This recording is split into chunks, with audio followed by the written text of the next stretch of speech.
Bonjour et bienvenue. Nouvelle vidéo critique aujourd'hui sur un nouvel animé de cette saison de l'automne 2019, Ahiru no Sora, le ciel des canards. C'est ça, point coin.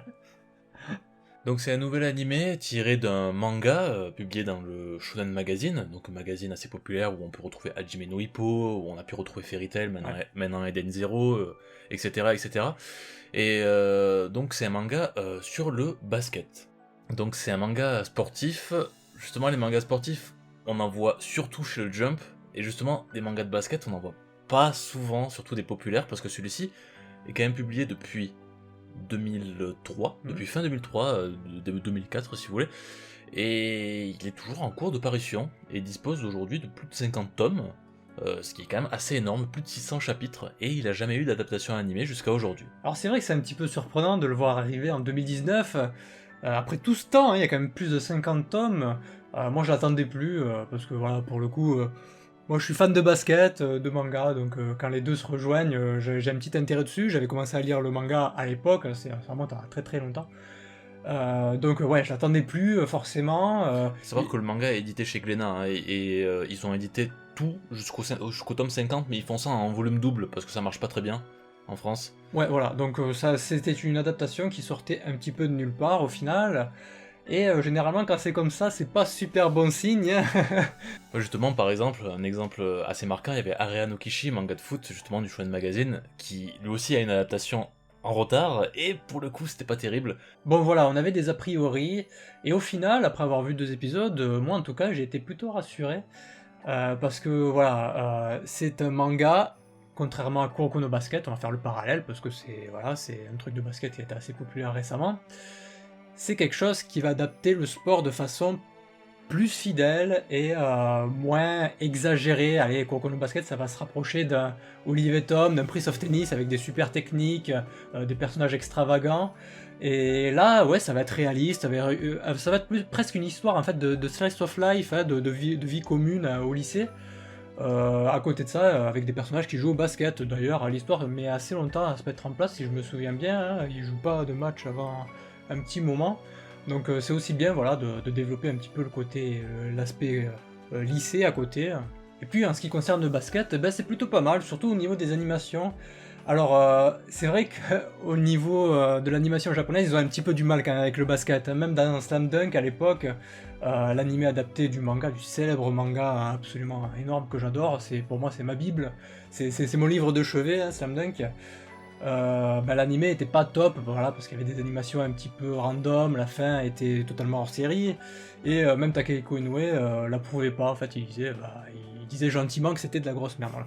Donc voilà, les Japonais ont toujours eu du mal avec l'animation, surtout au niveau des shoots, je trouve, où ils ont un gros problème, c'est qu'ils ont toujours cru qu'en fait les shooters shootent à 2 mains, tu vois, comme s'ils faisaient une passe au volet. Alors qu'au basket, voilà, pour ceux qui savent, ça shoot à une main, l'autre main vient juste tenir le ballon, finalement, accompagner le ballon. Donc ça, c'est quelque chose qu'ils n'ont pas forcément compris, et là, avec Ahiru no Sora, ils ont l'air de l'avoir compris, à part peut-être dans une animation dans le générique plutôt bien fait, ouais, pour le coup. Il y a une animation où le héros shoot, justement, on a cette impression qu'il shoot à 2 mains, qu'il fait une passe, on sait pas si c'est une passe ou un tir, donc c'est un petit peu, comment dire, maladroit. Après, c'est pas gênant parce que le reste de l'animé est plutôt bien foutu. Il y a des gros Sakuga dans le premier épisode avec des dribbles du héros, justement, quand il fait sa feinte, là, quand il dribble la racaille, donc un des 2 frères jumeaux qui vont être les personnages de l'équipe, hein, voilà, sans doute, forcément. On les voit avec les maillots dans le générique. Et puis les tirs, ça va aussi, j'étais rassuré, notamment au niveau de l'épisode 2, à la fin, où quand le héros, voilà, il s'entraîne tout seul à shooter. C'est justement. C'est un petit peu paradoxal parce que les animations sont très moyenne à ce niveau-là. Déjà, dès l'épisode 2, la qualité baisse énormément. On remarque beaucoup de défauts, en fait, sur les visages, sur les animations, c'est pas toujours très régulier. On appelle ça des derp face. Des duck face. Hein, des derp face. Ah, derp face, ouais. Et donc, on voit le héros shooter avec une animation plutôt fluide et plutôt réaliste. Et du coup, on a envie d'y croire, même si c'est voilà, l'animation a un petit peu des doutes. On se dit, voilà, enfin un animé de basket avec des animations qui correspondent et qui nous donnent vraiment envie de croire au sport, quoi. Parce que c'est vrai que les Japonais, voilà, quand il s'agit de baseball, ils font des animations absolument incroyables, même le football, c'est toujours très bien fait. Alors, il n'y a pas de raison que le basket aussi, voilà.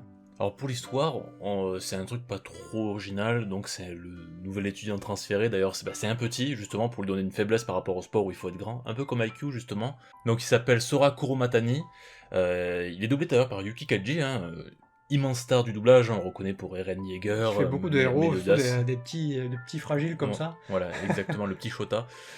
Et donc c'est un élève transféré et il va vous chercher à rentrer dans un club de basket. Donc le club de basket de son lycée, c'est pas de chance, il est fréquenté par des racailles. Donc les racailles qui vont bien sûr lui mettre des bâtons dans les roues, ils vont l'enfermer dans le vestiaire, ils vont essayer de même de le tabasser, etc. Et donc il les défie en duel. Et ça c'est quelque chose qui est assez surprenant parce que justement le début du duel, donc c'est la fin de l'épisode 1, ça s'arrête d'un coup quand il est en train de faire un dribble, et du coup l'épisode 2, en fait, moi je m'attendais que ça allait être vraiment comme IQ, c'est-à-dire que il allait être bon sous le panier, mais bon, il allait pas mettre des dunks, il faut pas abuser non plus, parce qu'il a l'air d'être tout petit, mais au moins faire des layouts, etc. Et en fait non, il est juste super fort en shoot. Et donc c'est les shoots sa spécialité, et il met les 3 points. Ah, c'est d'ailleurs ce qu'il appelle ses ailes au final, donc... Ouais. À chaque fois il dit que son arme spéciale c'est ses ailes, Tsubasa. Hein. Voilà, et en fait c'est des ailes de canard. Elle ne vole pas, mais voilà, il peut mettre le ballon où il veut.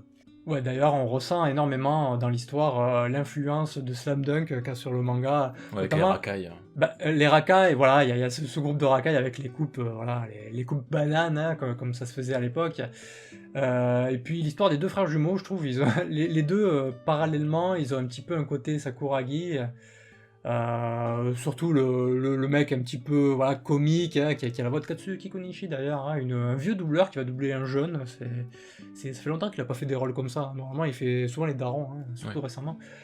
Donc voilà, il a un petit côté très Sakuragi où le mec il se fait remballer par les meufs. Voilà, il est un petit peu à côté de la plaque et il est surtout très comique. Et puis l'autre frère jumeau, déjà au niveau de son design, qui ressemble un petit peu à Sakuragi dans ses débuts, avec sa première coupe de cheveux. Et puis on verra par la suite que voilà, il aura quelques autres points communs avec Sakuragi, notamment dans sa façon de jouer. Après voilà, c'est vrai que ce qui se dégage surtout de ce manga, c'est cet aspect un petit peu nostalgique. Hein, on ressent vraiment que l'équipe a essayé de retranscrire comme si c'était un vieil animé, même si par contre ils ont essayé d'adapter la chose à notre temps, c'est-à-dire en mettant les smartphones et autres technologies de notre époque pour, je sais pas, pour plaire peut-être aux jeunes de notre époque, je sais pas, mais voilà, malgré tout, on ressent quand même cet aspect de vieux manga, notamment au niveau du générique, avec cette musique interprétée par The Pillows. Interprétée par The Pillows, qui fait penser aux vieux mangas, enfin aux vieux animés, pardon, des années, du début des années 2000, avec ces génériques un peu calmes comme ça, puis même au niveau des animations et tout, c'est pareil. Alors moi j'avais un a priori, c'était surtout par rapport au studio d'animation, qui n'a pas une énorme réputation non plus, donc c'est Diom Media, qui fait des animés comme Campioné par exemple. Voilà, bon, c'est pas des animés extraordinaires sur la qualité. Ils ont toujours fait des petits animés, et surtout, je crois pas qu'ils ont fait d'animés de ce genre, c'est-à-dire un petit peu slice of life sportif, et du moins là pour le coup c'est un manga qui est plutôt grand public. D'ailleurs, il est diffusé au Japon à 20h sur TV Tokyo, ce qui est quand même, c'est quasiment le prime time quoi. Ouais. Donc c'est heure de grande écoute, là il est vraiment mis en avant. Moi j'espère que ça va marcher en tout cas. J'espère que ça va marcher parce que pour le coup, il y a 50 tomes à adapter. Pour l'instant, ça adapte plutôt tranquillement. Il y a 3 chapitres, je crois, qui ont été adaptés. Bon, on peut noter un petit peu de censure, notamment au niveau des racailles qui normalement sont en train de fumer. Quand ils se bastonnent, les racailles, à un moment, le blond il se prend un coup de cutter dans le manga. Là c'est totalement effacé, voilà. Par contre, juste petit point par rapport à la censure. Je trouve qu'ils ont eu une bonne initiative comparé à d'autres mangas de sport. Alors je crois que c'est comme ça aussi dans le manga, j'ai plus de souvenirs, mais ils ont les vraies marques de chaussures, c'est-à-dire on va retrouver les marques les plus connues, je sais même pas si on a le droit de les dire sur YouTube, mais bon, on a le droit. Bon, allez, Nike, Mizuno, Asics, voilà, de toute façon elles sont citées tout à la fin du générique de fin, voilà, ils ont des partenariats, ils ont le droit de mettre les trucs légalement sur les chaussures, ou peut-être même sur les habits, je sais pas. Et je trouve que c'est un bon point parce que dans Slam Dunk, l'animé, ils ont pas fait ça, alors que le manga, ils ont des vraies chaussures. Hein. Ouais. Sakuragi se balade avec des Air Jordan d'ailleurs, les premières du nom à la chance. Bon ben voilà, vous l'avez compris, c'est quand même un assez bon animé à voir, on sait pas si ça va continuer. Vu comme c'est parti, l'adaptation est assez lente, hein, donc du coup ça risque de faire 26 épisodes, donc sur 2 saisons de 3 mois. Ça fait 6 mois, incroyable. Et donc peut-être continuer après avec plusieurs saisons qui viendront, je sais pas, si le succès arrive derrière, voilà. En C'est tout surtout cas, ça, en fait, hein. en tout cas, il y a de quoi adapter. Ouais. Et vu le casting de Seiyu qui a l'air d'être assez gros, hein, un très bon casting de Seiyu déjà. Enfin, rien que mettre Yuki Kaji en tant que héros, ça c'est une très bonne chose. Et voilà, donc ils ont pris plein d'autres doubleurs connus pour d'autres personnages qu'on verra dans le futur. On sent qu'ils ont envie que ça attire vraiment le public, et notamment peut-être le public Fujoshi, etc. Donc comme beaucoup d'animés de sport justement, souvent les animés de sport en fait sont vraiment tirés vers le haut grâce au public féminin, hein, genre IQ ça a explosé grâce à ça, Kuroko également, donc peut-être également surfer sur cette vague. Mais ce serait cool parce qu'il y a vraiment de quoi adapter. 50 tomes, ça se fait pas en 30 épisodes, hein, comme certains animés. Certains animés, ils rushent de ouf. Oh là là. Et du coup, là voilà, s'ils prennent leur temps, s'ils font les choses bien, franchement, on pourra avoir un animé super cool, surtout pour les fans de basket. Et du coup, vous pouvez retrouver un épisode chaque semaine sur Crunchyroll tous les mercredis. Voilà, j'espère que cette vidéo vous a plu. N'hésitez pas bien sûr à mettre un pouce en l'air, à vous abonner à la chaîne, à activer la cloche et à suivre les réseaux sociaux. Mais bien sûr, laissez les commentaires pour nous dire votre avis sur cet animé. Est-ce que vous préférez ça à un Kuroko no Basket ou est-ce que vous préférez plutôt des mangas de sport surexagérés comme Kuroko justement? Dites-nous tout bien sûr, donnez-nous votre avis. Et du coup on se retrouve très bientôt pour une prochaine vidéo. Allez, à très bientôt. Bye bye. À bientôt.